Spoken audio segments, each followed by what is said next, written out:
Hi friends, ಹೇಗಿದ್ದೀರಾ? ಎಲ್ಲರಿಗೂ ಮನೆ ರುಚಿಗೆ ಸ್ವಾಗತ. ಈ ವಿಡಿಯೋ ನಿಮಗೆ ಇಷ್ಟವಾದರೆ ಪ್ಲೀಸ್ ಲೈಕ್, ಶೇರ್, ಸಬ್ಸ್ಕ್ರೈಬ್ ಮಾಡಲು ಮರಿಬೇಡಿ. ಇವತ್ತು ನಾನು ತುಂಬ ಸಿಂಪಲ್ ಹಾಗೂ ಟೇಸ್ಟಿ ಹಾಗೂ ಹೆಲ್ತಿ ರೆಸಿಪಿ ಜೊತೆ ನಾನು ಬಂದಿದ್ದೇನೆ.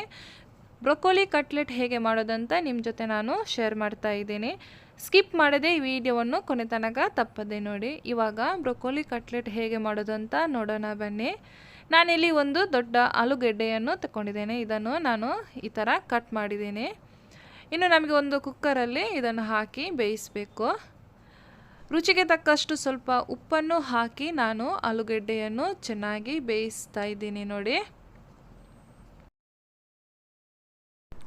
ಫ್ರೆಂಡ್ಸ್, ಇನ್ನು ಒಂದು ಸಣ್ಣ ಬ್ರೊಕೊಲಿಯನ್ನು ತಗೊಂಡಿದ್ದೇನೆ ನಾನು. ಇದನ್ನು ಚೆನ್ನಾಗಿ ವಾಶ್ ಮಾಡಿ ತಗೊಂಡು ಬರ್ತೀನಿ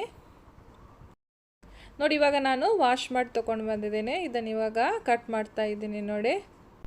ಇದು ಹೇಗೆ ಕಟ್ ಮಾಡಿದರೂ ಆಗುತ್ತೆ, ಯಾಕೆಂದರೆ ನಮಗೆ ಇದು ಬೇಯಿಸ್ಲಿಕ್ಕಿದೆ. ಸೊ ನಾನು ಈ ಥರ ಕಟ್ ಮಾಡ್ತಾ ಇದ್ದೀನಿ. ಕಟ್ ಮಾಡಿ ಸ್ವಲ್ಪ ಉಪ್ಪು ನೀರಲ್ಲಿ ಹಾಕ್ತಾ ಇದ್ದೀನಿ, ಯಾಕೆಂದರೆ ಇದರಲ್ಲಿ ಹುಳಗಳಿರುತ್ತೆ.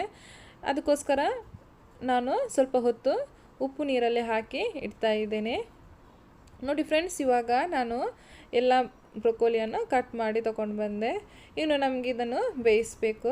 ಸೊ ನಾನಿಲ್ಲಿ ಆಲ್ರೆಡಿ ನೀರು ಬಿಸಿಯಾಗಲಿಕ್ಕೆ ಇಟ್ಟಿದ್ದೆ. ಇವಾಗ ಕಟ್ ಮಾಡಿಟ್ಟಂತಹ ಬ್ರೊಕೊಲಿಯನ್ನು ಅದಕ್ಕೆ ಸೇರಿಸುವ. ಇನ್ನು ರುಚಿಗೆ ತಕ್ಕಷ್ಟು ಸ್ವಲ್ಪ ಉಪ್ಪು ಸೇರಿಸಿ. ಬ್ರೊಕೊಲಿ ಬೇಯುವ ಟೈಮಲ್ಲಿ ನಮಗೆ ಅದಕ್ಕೆ ಬೇಕಾಗಿರುವ ಕಟ್ಟಿಂಗನ್ನು ರೆಡಿ ಮಾಡುವ. ನಾನಿಲ್ಲಿ 2 ಈರುಳ್ಳಿಯನ್ನು ತಗೊಂಡಿದ್ದೇನೆ. ಇದನ್ನು ಇವಾಗ ತುಂಬ ಸಣ್ಣಕ್ಕೆ ಕಟ್ ಮಾಡಬೇಕು. ನಿಮ್ಮ ಕೈಯಲ್ಲಿ ಚಾಪರ್ ಇದ್ದರೆ ಚಾಪರ್ ಉಪಯೋಗಿಸಿ, ಆವಾಗ ತುಂಬ ಈಸಿಯಾಗಿ ಬೇಗನೆ ಕಟ್ ಮಾಡಲಿಕ್ಕೆ ಆಗ್ತದೆ ನೋಡಿ. ತುಂಬ ಈಸಿಯಾಗಿ ಆನಿಯನ್ ಚಾಪ್ ಆಗಿದೆ ನೋಡಿ. ಇಷ್ಟು ಸಣ್ಣಕ್ಕೆ ನೀವು ಕಟ್ ಮಾಡಬೇಕು. ಇನ್ನು ನಮಗೆ ಒಂದು ಹಸಿಮೆಣಸು ಬೇಕು. ಮನೆಯಲ್ಲಿ ಮಕ್ಕಳಿದ್ದರೆ ಅದನ್ನು ಸ್ಕಿಪ್ ಮಾಡಿ, ಇಲ್ಲಾಂದರೆ ನಿಮ್ಮ ಖಾರಕ್ಕೆ ಅನುಗುಣವಾಗಿ ನಿಮಗೆ ಹೆಚ್ಚು ಕಮ್ಮಿನೂ ಹಾಕಬಹುದು ನೋಡಿ. ಇಷ್ಟು ಸಣ್ಣಕ್ಕೆ ಇದನ್ನು ಕೂಡ ಚಾಪ್ ಮಾಡಬೇಕು. ಇನ್ನು ಸಣ್ಣ ತುಂಡು ಶುಂಠಿ, ಇದನ್ನು ಕೂಡ ಹಾಗೆಯೇ ತುಂಬ ಸಣ್ಣಕ್ಕೆ ನಮಗೆ ಇದನ್ನು ಕಟ್ ಮಾಡಬೇಕು.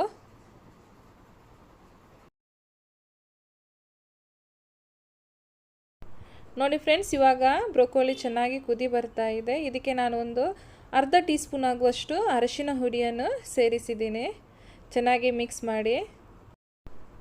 ಸ್ವಲ್ಪ ಕರಿಬೇವು ಬೇಕು. ಕರಿಬೇವು ಹಾಕಿದರೆ ಒಳ್ಳೆ ಫ್ಲೇವರ್ ಬರುತ್ತೆ. ಅದನ್ನು ಕೂಡ ತುಂಬ ಸಣ್ಣಕ್ಕೆ ಕಟ್ ಮಾಡಿ ನೋಡಿ. ಫ್ರೆಂಡ್ಸ್, ಇವಾಗ ಬ್ರೊಕೊಲಿ ಚೆನ್ನಾಗಿ ಕುಕ್ ಆಗಿದೆ. ನಮಗೆ ಇದರ ನೀರನ್ನು ಗಾಳಿಸಬೇಕು. ಗ್ಯಾಸನ್ನು ಆಫ್ ಮಾಡಿ ನೋಡಿ. ಈ ಥರ ಪಾತ್ರೆ ಇದ್ದರೆ ಅದಕ್ಕೆ ಹಾಕಿ ಕಂಪ್ಲೀಟ್ ನೀರನ್ನು ಡ್ರೈನ್ ಮಾಡಬೇಕು ನೋಡಿ. ಈ ಥರ ನೋಡಿ. ಫ್ರೆಂಡ್ಸ್, ಆಲೂಗಡ್ಡೆ ಚೆನ್ನಾಗಿ ಬೆಂದಿದೆ. ಇದರ ಸಿಪ್ಪೆ ಈ ಥರ ನಮಗೆ ರಿಮೂವ್ ಮಾಡಬೇಕು. ಇನ್ನು ನಮಗೆ ಆಲೂಗಡ್ಡೆಯನ್ನು ಚೆನ್ನಾಗಿ ಮ್ಯಾಶ್ ಮಾಡಬೇಕು ಈ ಥರ ನೋಡಿ. ತುಂಬ ಈಸಿಯಾಗಿ ಆಲೂಗಡ್ಡೆ ಸ್ಮ್ಯಾಶ್ ಆಯಿತು. ಇದನ್ನು ಇವಾಗ ಬದಿಗಿಡೋಣ. ನಮಗೆ ಬೇಯಿಸಿಟ್ಟಂತಹ ಬ್ರೊಕೊಲಿಯನ್ನು ತುಂಬ ಸಣ್ಣಕ್ಕೆ ಕಟ್ ಮಾಡಬೇಕು ನೋಡಿ. ಈ ಥರ ತುಂಬ ಸಣ್ಣಕ್ಕೆ ಇದನ್ನು ಕಟ್ ಮಾಡಿ. ತುಂಬ ಈಸಿಯಾಗಿ ಆಗುತ್ತೆ, ಯಾಕೆಂದರೆ ನಾವು ಇದನ್ನು ಆಲ್ರೆಡಿ ಬೇಯಿಸಿದ್ದೀವಿ ಅಲ್ಲ, ಹಾಗೆ ತುಂಬ ಬೇಗನೆ ಇದು ಕಟ್ ಮಾಡಲಿಕ್ಕೆ ಆಗ್ತದೆ ನೋಡಿ. ಸೊ ನಾನೆಲ್ಲ ಬ್ರೊಕೊಲಿಯನ್ನು ಕಟ್ ಮಾಡಿ ತಗೊಂಡು ಬರ್ತೀನಿ. ಫ್ರೆಂಡ್ಸ್, ಇವಾಗ ಬ್ರೊಕೊಲಿ ಕಟ್ ಮಾಡಿ ಆಯಿತು. ಇದನ್ನು ಇವಾಗ ಬದಿಗಿಡೋಣ. ಬ್ರೊಕೊಲಿ ಅಂದರೆ ಮಕ್ಕಳಿಗೆ ಇಷ್ಟನೇ ಇರೋದಿಲ್ಲ. ಆವಾಗ ಈ ಥರ ಕಟ್ಲೆಟ್ ಮಾಡಿ ಕೊಡಿ. ತುಂಬ ಈಸಿಯಾಗಿ ಹಾಗೂ ತುಂಬ ಇಷ್ಟಪಟ್ಟು ತಿಂತಾರೆ. ಪ್ಲೀಸ್ ಟ್ರೈ ಮಾಡಿ ನೋಡಿ. ಈ ರೆಸಿಪಿ ತುಂಬ ಟೇಸ್ಟ್ ಆಗಿದೆ. ಬ್ರೊಕೊಲಿ ಆರೋಗ್ಯಕ್ಕೂ ತುಂಬ ಒಳ್ಳೆಯದು. ನೆಕ್ಸ್ಟ್ ಇನ್ನು ನಮಗೆ ಬ್ರೆಡ್ ಕ್ರಮ್ಸ್ ಬೇಕು. ಸೊ ನಾನಿಲ್ಲಿ 4 ಬ್ರೆಡ್ಡನ್ನು ತಗೊಂಡಿದ್ದೇನೆ. ಅದನ್ನು ಸಣ್ಣಕ್ಕೆ ಕಟ್ ಮಾಡಿ ಮಿಕ್ಸ್ ಜಾರಿಗೆ ಹಾಕ್ತಾ ಇದ್ದೀನಿ. ಸೊ ನಿಮ್ಮ ಕೈಯಲ್ಲಿ ಬ್ರೆಡ್ ಕ್ರಮ್ಸ್ ಇದ್ದರೆ ಅದನ್ನೇ ಯೂಸ್ ಮಾಡಿ. ಇಲ್ಲದವರು ಈ ಥರ ಬ್ರೆಡ್ಡನ್ನು ಕಟ್ ಮಾಡಿ ಮಿಕ್ಸ್ ಜಾರಿಗೆ ಹಾಕಿ ಹುಡಿ ಮಾಡಿ. ಆವಾಗ ತುಂಬ ಈಸಿಯಾಗಿ ನಿಮಗೆ ಬ್ರೆಡ್ ಕ್ರಮ್ಸ್ ಸಿಗುತ್ತೆ ನೋಡಿ. ಇದನ್ನು ನಾನಿವಾಗ ಹುಡಿ ಮಾಡಿ ತಗೊಂಡು ಬರ್ತೀನಿ ನೋಡಿ. ಫ್ರೆಂಡ್ಸ್, ಇವಾಗ ಬ್ರೆಡ್ ಕ್ರಮ್ಸ್ ರೆಡಿಯಾಗಿದೆ ನೋಡಿ. ಈ ಥರ ಆಗುತ್ತೆ ನೋಡಿ. ಇನ್ನು ನಮಗಿದನ್ನು ಬದಿಗಿಡೋಣ. ಮೊದಲಿಗೆ ಒಂದು ಪಾತ್ರೆ ಬಿಸಿ ಆಗ್ಲಿಕ್ಕೆ ಇಡುವ. ಅದಕ್ಕೆ ಸ್ವಲ್ಪ ಎಣ್ಣೆ ಹಾಕಬೇಕು. ನಾನಿಲ್ಲಿ ಸನ್ಫ್ಲವರ್ ಆಯಿಲನ್ನು ಯೂಸ್ ಮಾಡ್ತಾ ಇದ್ದೀನಿ.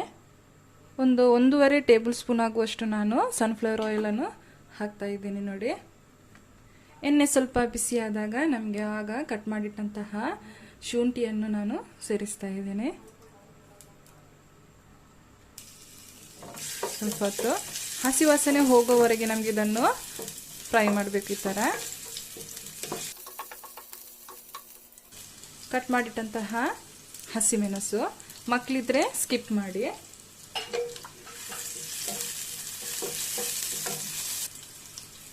ಸ್ವಲ್ಪ ಫ್ಲೇವರಿಗೋಸ್ಕರ ಕರಿಬೇವು ಸಣ್ಣಕ್ಕೆ ಕಟ್ ಮಾಡಿಟ್ಟಿರೋದು. ನೋಡಿ, ಒಳ್ಳೆ ಗಮ್ ಅಂತ ಪರಿಮಳ ಬರ್ತಾ ಇದೆ. ಫ್ರೆಂಡ್ಸ್, ಇವಾಗ ಶುಂಠಿಯ ಹಸಿ ವಾಸನೆ ಹೋಗಿದೆ. ಇವಾಗ ನಾನು ಚಾಪ್ ಮಾಡಿಟ್ಟಂತಹ 2 ನೀರುಳ್ಳಿಯನ್ನು ಸೇರಿಸ್ತಾ ಇದ್ದೇನೆ.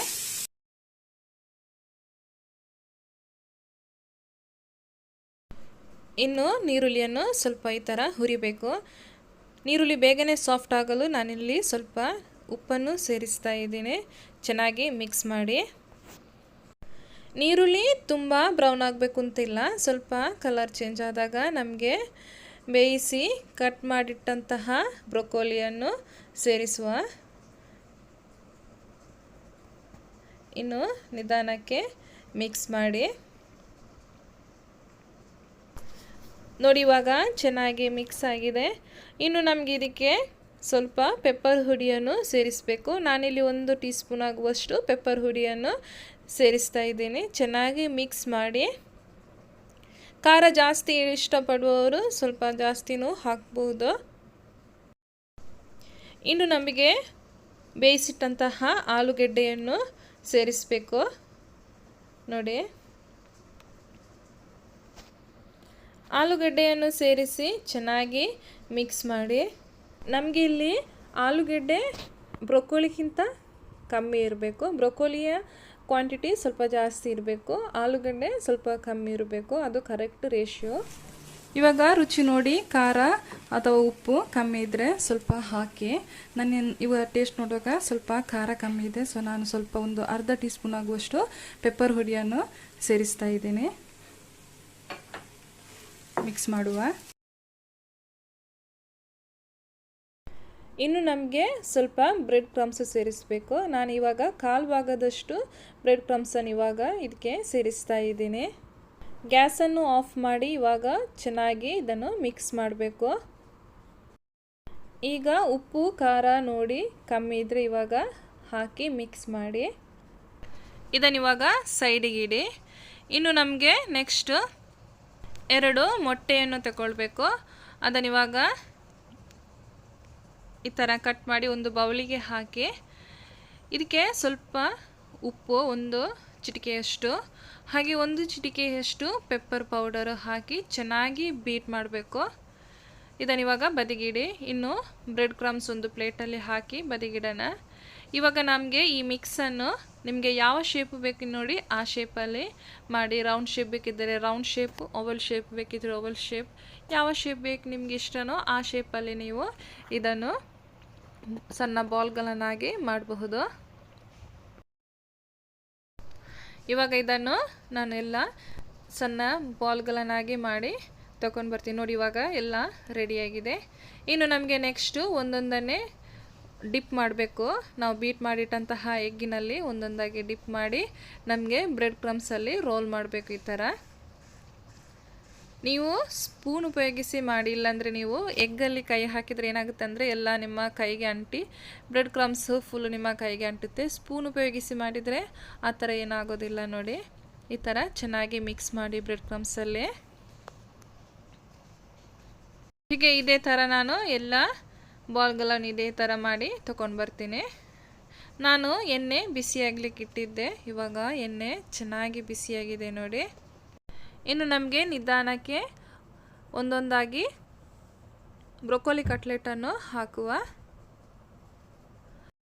ಒಂದು ಸೈಡ್ ಸ್ವಲ್ಪ ಫ್ರೈ ಆದ ಬಳಿಕನೇ ನಮಗೆ ಮಗುಚಿ ಹಾಗೆ ಇದನ್ನು ಫ್ರೈ ಮಾಡಬೇಕು. ನೀವು ಎಣ್ಣೆ ಹಾಕಿದ ತಕ್ಷಣ ನೀವು ಮಗುಚಿ ಹಾಕಿದರೆ ಅದು ಹುಡಿಯಾಗುವ ಚಾನ್ಸಸ್ ಇದೆ. ಸೊ ನೀವು ಒಂದು ಸೈಡು ಸ್ವಲ್ಪ ಫ್ರೈ ಆದ ಬಳಿಕನೇ ನೀವು ಇದನ್ನು ಮಗುಚಿ ಹಾಕಿ ಫ್ರೈ ಮಾಡಿ. ಒಂದು ಸ್ಪೂನ್ ಉಪಯೋಗಿಸಿ ಇದನ್ನು ನಿಧಾನಕ್ಕೆ ಮಗುಚಿ ಹಾಕಿ ಥರ.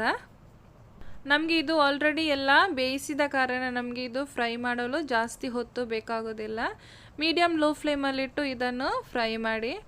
ಒಂದು ಗೋಲ್ಡನ್ ಕಲರ್ ಬರುವವರೆಗೆ ನಮಗೆ ಇದನ್ನು ಫ್ರೈ ಮಾಡಿದರೆ ಸಾಕಾಗುತ್ತೆ. ಫ್ರೆಂಡ್ಸ್, ಈ ರೆಸಿಪಿ ನೀವು ಟ್ರೈ ಮಾಡಿ ನೋಡಿ, ತುಂಬ ಇಷ್ಟ ಆಗುತ್ತೆ ನಿಮಗೆ. ಬ್ರೊಕೋಲಿ ಅಂತ ಗೊತ್ತೇ ಆಗೋದಿಲ್ಲ, ತುಂಬ ಟೇಸ್ಟಾಗಿರುತ್ತೆ ನೋಡಿ. ಇವಾಗ ಚೆನ್ನಾಗಿ ಫ್ರೈ ಆಗಿದೆ.